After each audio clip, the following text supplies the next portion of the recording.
রক্তে লালে শহীদ হলো ইমাম হুসেন নবীর জানের জান, শহীদ হলো ইমাম হুসেন নবীর জান। রক্তে লালে লাল ইলো কারবালার ময়দান, আইরে রক্তে লালে দুধের শিশু আলিয়াস করে পানি চাইলো মায়ের দ্বারে, দুধের শিশু আলী শহীদ হলো ইমাম হুসেন নবীর জানের জান, শহীদ হলো ইমাম হুসেন নবীর জান। রক্তে লালে লাল ইলো কারবালার ময়দান। আসসালামু আলাইকুম ওয়া রাহমাতুল্লাহি ওয়া বারাকাতুহু। الحمد لله نحمده ونستعينه ونستغفره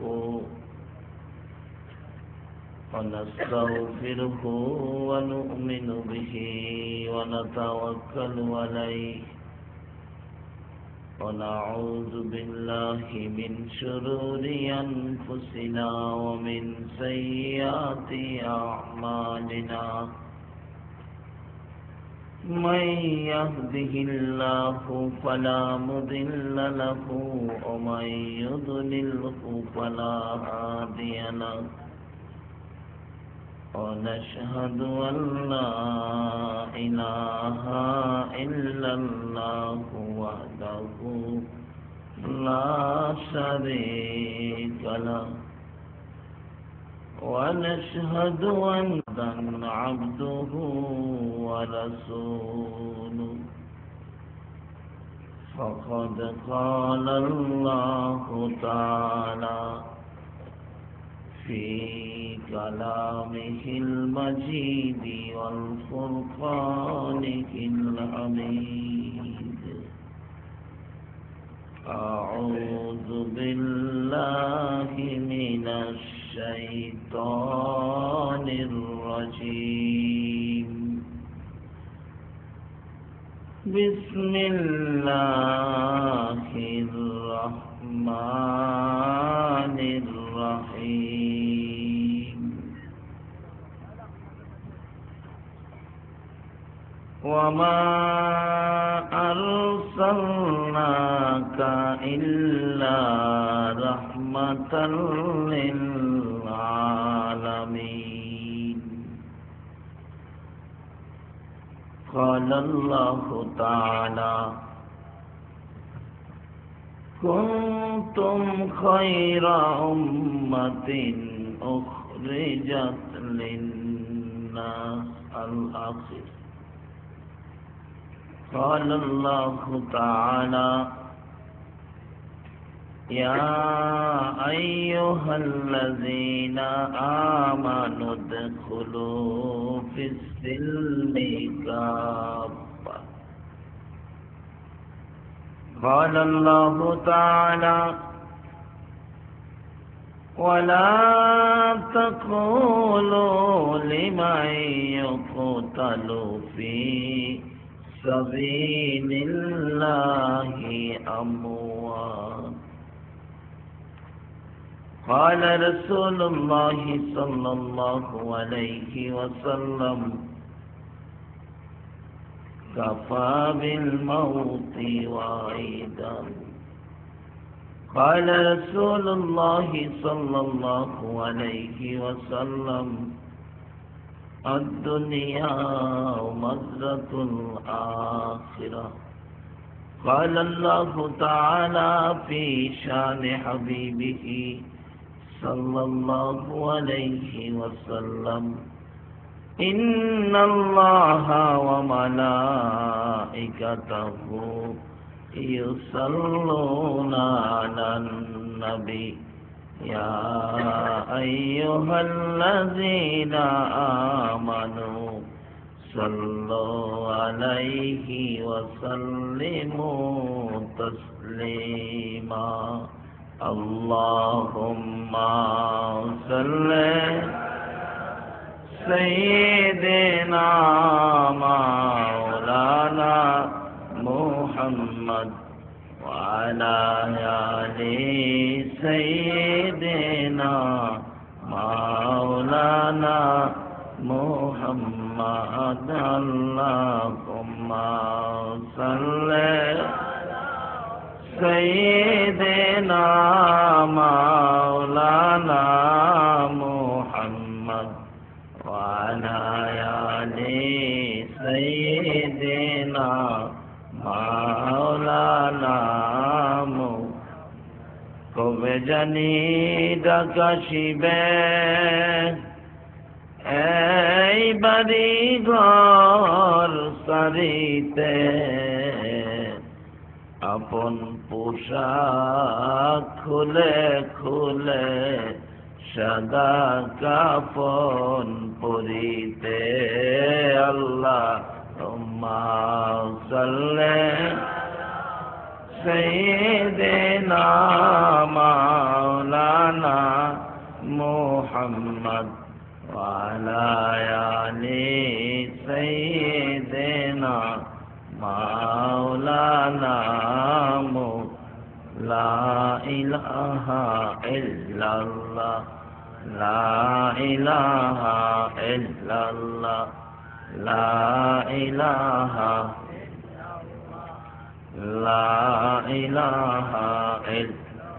لا إله إلا الله محمد رسول রাত্র শেষ, কিন্তু আপনারা তো শেষ হইলেন না। আসলে কোরআন শরীফ খুললে পাওয়া যায় আমরা এমন এক নবীর উম্মত যে নবীরও শেষ নাই, নবীর উম্মতেরও। আল্লাহ রাব্বুল আলামিন বলেন আপনার যেই নবীর শেষ নাই,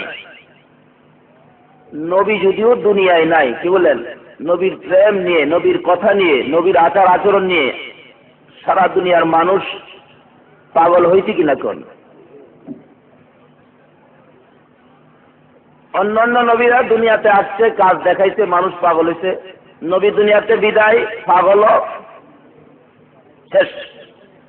আর এই নবী দুনিয়াতে আসার সময় মানুষ যেমন পাগল ছিল, দুনিয়ার থেকে যাওয়ার পরে আরো পাগলামি।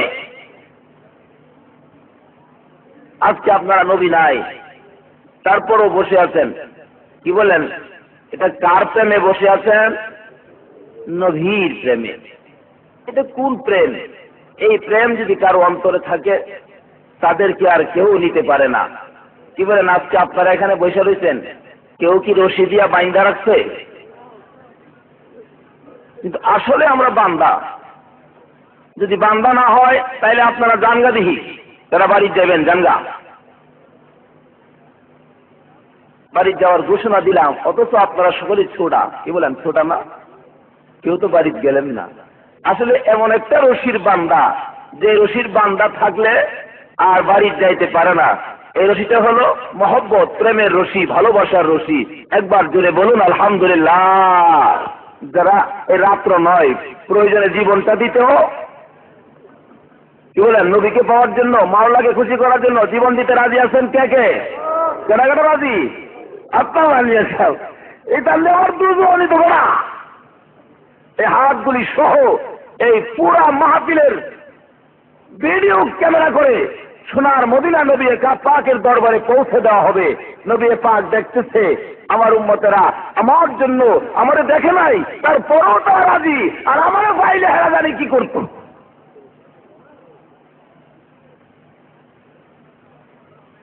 এমনি করে এই সিনারি খান যখন দেখবে, কিতাব খুললে পাওয়া যায়, আমার আল্লাহ বলবেন ফেরেশতারা আমার বন্ধু সরাসরি মদিনা রোজার থেকে দেখো, তোমরা আমার বন্ধুর রোজার পর্দাখানি উঠাইয়া দাও।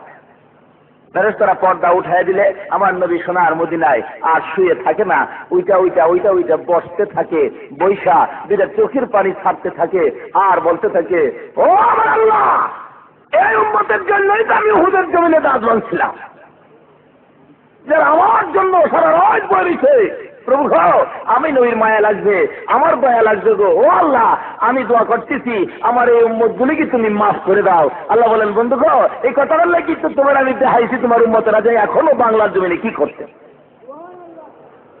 হ্যাঁ বন্ধু কথা দিলাম তোমার সাথে, ফেরেশতারা তোমরা সাক্ষী থেকো, আমার বন্ধু যার জন্য দোয়া করছে আমি তাদের সকলকে মাফ করে দিলাম। জোরে বলুন তো।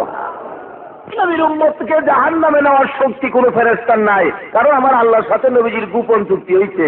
কি চুক্তি হয়েছে?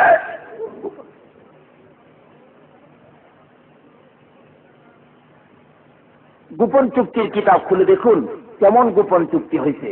হাসরের জমিন যেদিন কায়েম হবে ওই দিন মাপের পাল্লায় মাপ দেওয়া শুরু হবে। এই নবীর উম্মত এমন কিছু উম্মত হবে মাপ দিলেই দেখবো মিজানের পাল্লা, গুনার পাল্লা দেখা যায় বাড়ি, নেকির পাল্লা হালকা। ওই উম্মতটা কিতাব সাক্ষী দেয় এই বান্দাটা এই যখন দেখবো গুনার পাল্লা ভারী, নেকির পাল্লা হালকা, এই কাটার ফাই ছায়া এমন দূরে একটা চিৎকার মারবে ভয়ে, বুঝি জাহান্নামী হয়ে গেছি। এই চিৎকারে মাথাটা ফাইটা মস্তক গুলো চিৎকা পড়তেছে।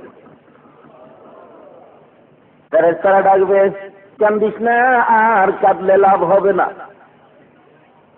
ওই বান্দা কাঁদতে থাকলে রাসূল রাসূল কই আমার আল্লাহ বলবেন কে রে আমার বন্ধুর কানের মালা গলায় লইয়া কাঁদতেছে। ফেরেশতারা বলবেন প্রভু হে পাল্লার মাপসা বড় ভালো দেখা যায় না। আমার আল্লাহ বলবেন কি হয়েছে? নেকির পাল্লা হালকা দেখা যায়। এমনি সময় আমার আল্লাহ বলবেন রে ফেরেশতারা রাখ, নেকির পাল্লা ভারী করার জন্য আমার বন্ধুর উম্মতের সাথে আমি আল্লাহর কিছু গোপন কারবার হয়েছে। জোরে বলুন সুবহানাল্লাহ। ফেরেশতারা বলবেন প্রভু গোপন কারবার কই হয়েছে আমরা তো জানি না, তুমি যা বলছো আমাদের দায়িত্ব দিয়েছো সেই দায়িত্ব পালন করে কিরামান কাতিবিনের কাছ থেকে খাতাপত্র যা পাইলাম, যা নেকি করছে লেখছি, গুনাহ যা করছে লেখছি, পাল্লায় মিলাইয়া দেখি নেকির চাইতে গুনাহ বেশি হয়ে গেছে। আমার আল্লাহ বলেন রাত চুপ করে থাক, অত কথা কইস না, কিছু গোপন কারবার সারবার কিছু আছে যেটার খবর তোরাও জানোস না। জোরে বলুন সুবহানাল্লাহ। তুমি বলেন ইয়ানে আশিকে মাশুকের মজিদ কিরামান কাতিবিন রাহাম খবর নি। কিতাব সাক্ষী দেয় বান্দার সাথে মাওলার এমন কিছু সম্পর্ক, এই নবীর উম্মতের সাথে এমন কিছু কাজ হয়ে যায়, গোপন কাজ, গোপন ইবাদত, গোপন কিছু প্রেম, যে খবর আল্লাহ বলেন এটা খবর তোরা কিরামান কাতিবিন জানোস না, এটা আমি আল্লাহ ছাড়া আর কেউ জানে না। জোরে বলেন সুবহানাল্লাহ। যদি আল্লাহ যদি এমনি করে ফেরেশতাদেরকে ধমক দেয়, কি বলেন ফেরেশতার কথা বলার সাহস থাকবো? ফেরেশতারা চুপ। আল্লাহ বলেন এই যে দিলাম নেকির পাল্লা, এটা কোনটা দিল হয়েছে? এই রাত্রে সারা দেশের মানুষ ঘুমায় দিচ্ছে, এই যে হেনে প্রেম সাগরে বসে আছেন, আল্লাহ বলেন আমি সব দেখছি, এটা আমি কিছু রাইকা দিচ্ছি, এটা কামে লাগাই আমি একবার আলহামদুলিল্লাহ করি। আর আল্লাহ বলবেন রাগ দেখি আমার বান্দা কেন কান্দে, মাথাটা ফাইটা মস্তক গুলি বাহির হতে থাকবে।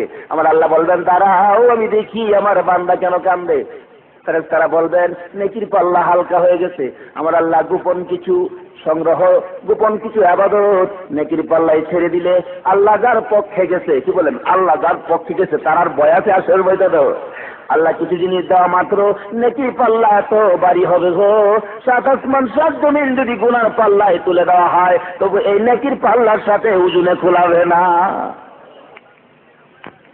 কি বলেন? অন্য অন্য নবীদের উম্মতের দাম আর আমরার দাম এক দাম হইব? তাইলে কোরআন শরীফ খুলে দেখুন সূরা কদর কেন নাজিল হলো, সূরা কদর কেন নাজিল হলো, সূরা কদরের শানে নজুল খুললে পাওয়া যায় সূরা কদর কেন নাজিল হলো। এটা আমার নবী ওয়াজ করতেছেন, সূরা কদরের আলোচনা নাজিল হওয়ার কারণটা কি। নবীজি এই ওয়াজটা করতেছেন। কি ওয়াজটা? মুসা নবীর আমলে শামাউন নামে এক দরবেশ ছিল, শামাউন নামে। এই মুসা নবীর আমলে শামাউন নামের দরবেশ আমার আল্লাহ বলতেছেন হ্যাঁ শামাউন ওই জালিম বাদশার কাছে আমি আল্লাহর একাত্মবাদের দাওয়াত দাও। জালিম বাদশা আল্লাহর একাত্মবাদের দাওয়াত পাওয়ার জন্য ওই শামাউনকে আমার আল্লাহ নির্দেশ দিলেন। শামাউন গিয়া ডাকতেছে হে জালিম বাদশা তুমি পড়ো লা ইলাহা ইল্লাল্লাহ। জালিম বাদশা কয় আমার উপরে মাতবুরি করতে এই সাহস করে কেডা দিল রে, দাও। শামাউন কই ব্যাপার তো সুবিধা না আই করছে। পরের দিন আবার আল্লাহ কইতেছে শামাউন আবার আজকে তুমি যাও, আল্লাহ আজকে গেলে তো আমার মারবো, এটা মিজাজ বলা না। কয় যাও তুমি গিয়া বলছে, হে বাচ্চা তুমি পড়ো লা ইলাহা ইল্লাল্লাহ।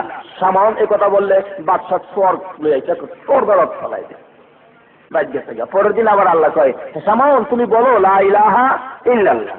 শামাউন কয়, আল্লাহ আমি আর যা যায় এই দাওয়াত দিতাম না। কি লিগা? তো শামাউন কয়, আমার মারবো জালিম বাদশা, আমি যাইতাম না। তাহলে এই মায়ের থেকে বাঁচতে হলে যাইতেও হবে, তোমার কি দরকার? তো আমি হাজার হাজার সৈন্য আছে, আমি একাকি পারবো? এবার আমার আল্লাহ কয়, হে শামাউন তোমাকে আমি 1000 মানুষের শক্তি দান করে দিলাম। কয় হাজার মানুষের শক্তি? 1000 মানুষের শক্তি তোমাকে আমি দান করে দিলাম। 1000 মানুষের শক্তি লইয়া শামাউন কয়া হানার বইটাই কি করতাম, বেটা খালি দেইরা হয়ে গেছে আর যা কোন ইচ্ছা হইয়া আচ্ছা বাইরা বাইরে কবি কোন কবি জালিম বাদশা তো কিরে হেজার রং গলা দেখা জানা ব্যাপার সেবার কি কথা নাই কোনো, পড়বি না কি করবি কনাইলে আমার যা এক বেড়া অত বড় পাওয়ার কি বলেন দেখতে, এক বেড়া শক্তি কয়জনের? এ আজ নবীজি সাহাবীদের সামনে করতেছে, এই ঘটনা ঘটছে। তখন যুদ্ধ ডিক্লার দিয়ে দিল, হাজার হাজার সৈন্য আছে, জালিম বাদশা এলাহা। যুদ্ধ শুরু হলো। এমনি করে যুদ্ধ করতে করতে করতে করতে সারাদিন এই যুদ্ধের ময়দানে জিহাদ, আর রাত্রের বেলা বাড়ি গিয়া করে ইবাদত। এমন করতে করতে 1000 মাস পর্যন্ত পার হয়ে গেছে। কয় হাজার মাস? 1000 মাস পার। নবীজি সাহাবীদের সামনে আলোচনা করতেছেন। সাহাবীরা শুনে কয়, ইয়া রাসূলুল্লাহ আমরা তো এত হায়াতই পাইছি না, আমরা এত নেকি কামাম কি করে, এত নেকি পাকামার বা সুযোগ হচ্ছে, এতদিন তো আমরা বাঁচি হই না, কি বলেন এতদিন আমরা বাঁচি? 1000 মাসে হিসাবে দেখা গেছে 83 বছর 4 মাস 10 দিন হয়। আমরা তো 70 পার হইলই নাতি নাত করে থাকলে টিটকারি করে, দাদা মৌতের চিঠি কি হারায় লিখছ? এমনি করে আলোচনা করতেছে সাহাবীরা আসতেছে, আল্লাহ আমরা তো নাকি বুঝি কামাই করতাম না, দিনের বেলা জিহাদ, রাত্রের বেলা ইবাদত। নবীজি দেখে সাহাবীদের মনটা ছোট হয়ে গেছে, সামাউন এত নেকি কামাই এলাইছে। আল্লাহ কই, বন্ধু গো তোমার খাতিরে সব, তোমার উম্মত বুঝি মনটা ছোট, রাহো আসল কথা বাইর করতেছি, একবার সুবহানাল্লাহ। বন্ধু আসল খবর আমি তোমার উম্মতের জন্য বলে দিব। বন্ধু হো তোমার উম্মতেরা বুঝি এই খবর শুই না মুখটা ছোট।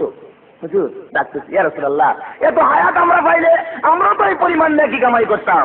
নবীজির কাছে যখন আবদার করলেন, আমার নবীও মনটা ছোট করে ফেলাইছে, এত হায়াত তো পাইল না। এমন সময় নবী বলেন, সাহাবীরা শুধু এই পর্যন্তই নয়, আরো কি হয়েছে জানো? 1000 মাস পরে জালিম বাদশাকে পরামর্শ করলেন, 1000 মাস পর্যন্ত যুদ্ধ করে যাকে দুর্বল করতে পারি না তারে কি করা যায়? একটা মুরব্বী একজন মহিলাকে ডাকলেন, কুটনি বুড়ি আছে না সমাজে, কুটনা মানুষ, একটা বুড়িকে ডাইকে আনলেন, বুড়ি তোমার মোটামুটি পুরস্কার দিব, এই সামাউনের ব্যাপারে তুমি কিছু করতে পারবা? বুড়ি কয়ে কাম তো আমার খালি 4 দিনের সময় দেন, সামাউন্ডে মাইরা দেন। সকলে কই তাই নাকি? ঠিক আছে আমরা রাজি, যদি মাইরা দিতে পারো এই সামাউনের বিবিরে আইনা আমরা এই রাজারে দিয়া বিয়া হরাইলাম। ঠিক আছে। পরের দিন সকালবেলা গিয়া বিবির লগে গুডু গুডু গুডু গুডু করতেছে, ইমনদার বই তুমি হইছো, সারাদিন যুদ্ধ করে আর সারা রাত ইবাদত করে কি লাভ হইল তো তোমার? কি করতাম কও, একটা কাম করো, কি তার যদি মাইরা দিতারো কালকা সকালে তোমার রাজমুকুট পরায় রাজধানী বানায়। মেয়েরা কিন্তু সরল, কি বলে মেয়েরা সরল না? মেয়েদেরকে যদি বোঝানো যায় সহজেই তারা বুঝে। বেরি তো বুঝা ফেলাইছে, কেমনে মারতাম? রাত্রে সামাউন একটু যদি ঘুমা তাহলে হাত পাওয়াটা বাইন্দা দিবা, আমার সৈন্য হয়ে। ঠিকই তাই করছে। সামাউন একটু সময়ের জন্য শুইলে বিবি রশি দিছে, হাত বাঁধছে, পাও বাঁধছে, কে যেন ডাকতেছে, রে সামাউন ঘুমায়াছ, তোমার দি সর্বনাশ হয়ে গেছে। সামাউন ঘুম থেকে ওইটা দেখে হাত বান্ধা, পাও বান্ধা, ডাকতেছে, বিবি বিবি গো এই ঘরে তো তুমি আর আমি ছাড়া কেউ নাই, কিন্তু আমার বাঁধলো কে? বিবি আদরের ডাক ডাকে, স্বামী গো আমি তোমার আগে কত মহব্বত করি, কত ভালোবাসি, তুমি তো জানো না। সারাদিন যুদ্ধ করো, আমি দেখতে চাই যুদ্ধের ময়দানে কেউ নেই তোমার বাইন্দা রাখতে পারে। এই কথা বললে সামাউন কয়, বিবি এত আদর এত ভালো যখন তুমি আমারে বাসো, আমি তোমারে জানাইয়া দেই দুনিয়ার কোন রশি নাই আমারে বাইন্দা রাখতে পারে। একবার খালি পড়ছে লা ইলাহা ইল্লাল্লাহ, হাতের বান পাওয়ের বান ফটার ফট ছুটতে গেছে। বিবি কয় কামড়ু না তুমি বাইরে গিয়া কুচি বুড়ি কয় গো কালা জিঞ্জিল দিয়া যায় জিঞ্জিল জিঞ্জিল। চারজন সৈন্য লইয়া পর রাত্রে এসে জিঞ্জিল দিচ্ছে, সামাউন একটু খালি খালি ঘুমাইছে, জিঞ্জিল দিয়ে হাতে বাঁধছে, কে যেন ডাকতেছে সামাউন জিঞ্জিল আসছে উঠো, ওটা দেখে জিঞ্জিল ডাকতেছে। এ ওয়াজ নবী করতেছে সাহাবীদের সামনে, আর সাহাবীর আশ্চর্য, এত বড় খেলা খেলছে যাকে লইয়া কত নেকি জানি সে পাইছে, আমরা তো এই খেলার সুযোগ পাইলাম না। কি বলেন, আমরা কি খেলার সুযোগ পাইছি না আল্লাহর রহমতে? এই সামাউনের হে রাত্র 1000 আর আমরা এই রাত্র বেশি ব্যস্ত হতো না ওইসব। এইটা কেন এই নবীর উম্মতের খেলা সামনে আসতেছে, দেখবেন কি খেলা যে এই নবীর উম্মত খেলছে, সামাউন কি খেলতো এই নবীর উম্মতের সাথে। বলতেছিলাম জিঞ্জিলটা বানলে ঘুমে থেকে ওইটা দিদি আজকে আমার জিঞ্জিলটা বানছে করে আমার তো কেমন কেমন মনে হয়। দিদি কয় ও স্বামী কোন কি আমাদের লাগে আমার বিবন্ধ কি ব্যাপার, দেখতাম জিঞ্জিলদানি শিকলদানি বাইনদানি আপনারা কেউ রাখতে পারে। সামন কয় লা ইলাহা, ফটার ফট জিঞ্জিলের বান ইটতে গেছে। আমি তোমার কথা আদর করি, আচ্ছা তোমার কি কোনো জিনিস দিয়ে বাইন্দা রাখতে পারতো না? বিবির মহব্বত দেখে, আসলে কি মহব্বত পরিষ্কার না